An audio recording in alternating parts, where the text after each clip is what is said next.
Actually এই উত্তরার এই ঘটনার জন্য অ্যাকচুয়ালি ব্যর্থ হয়েছি আমরাই। সেখানে এরকম একটা অ্যাক্সিডেন্ট, একটা বিপদের সময় আপনার রিক্সা ভাড়া 5 গুণ 10 গুণ বেড়ে যায়। কেউ কাউকে সাহায্য করতে চায় না, কেউ কারো গাড়ি থেকে কোনো এরকম দগ্ধ কাউরে উঠায় নেই। এবং আমি দেখতেছি যে আপনার 2 লিটার পানি নিয়ে বেচছে আপনার 600 টাকা দিয়ে। এরপর আপনার পুরান ঢাকার সোহাগ হত্যাকাণ্ড, সেখানে আপনার 4-5 জন মিলে একজন মানুষকে এভাবে অমানবিকভাবে মেরে ফেললো। অথচ আপনার সেখানে প্রায় অনেক মানুষ, প্রায় দেখলাম আমি 3-4 হাজার মানুষ দাঁড়ায় দাঁড়ায় তারা জাস্ট দেখতেছে, মজা নিচ্ছে, এরকম মনে হচ্ছে যেন, কাইন্ড অফ।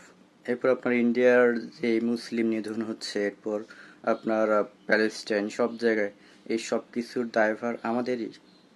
যারা এরকম অ্যাক্সিডেন্ট, এরকম দুর্ভাগ্যের শিকার হচ্ছে, তারা এটা অ্যাকচুয়ালি দুর্ভাগ্য না, বাট এটার দায়ভার আমাদের। বাট অবশ্যই এটা তাদেরকে আল্লাহ ক্ষমা করবেন ইনশাআল্লাহ।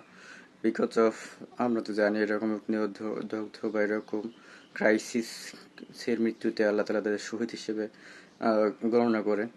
তো অবশ্যই তারা তো ভালোভাবে ইনশাআল্লাহ পরের জীবনে তারা ক্ষমা পাবেন ইনশাআল্লাহ। বাট আমাদের যে দায়ভারগুলো, আমরা প্রতিদিন এভাবে আমাদের উপর দায়ভার বাড়তেছে।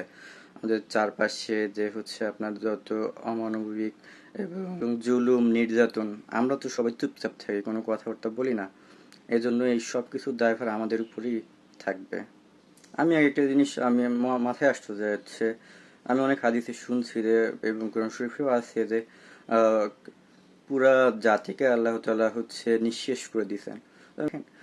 সেখানে ম্যাক্সিমাম মানুষের দোষ ছিল, তারা বা বিভিন্ন কুকর্মে লিপ্ত হয়েছে, কিন্তু অন্যরাও এটার সাপোর্ট দিয়েছে বা মুখ বন্ধ করে দিয়েছিল, এর জন্য তাদেরও ভাগে কিছুটা হয়তো বা পড়েছে। তো এই ব্যাপারগুলা আমাদের দায়ভার নিতে হবে এবং আমাদের এই সব কিছুর সলিউশন বের করতে হবে।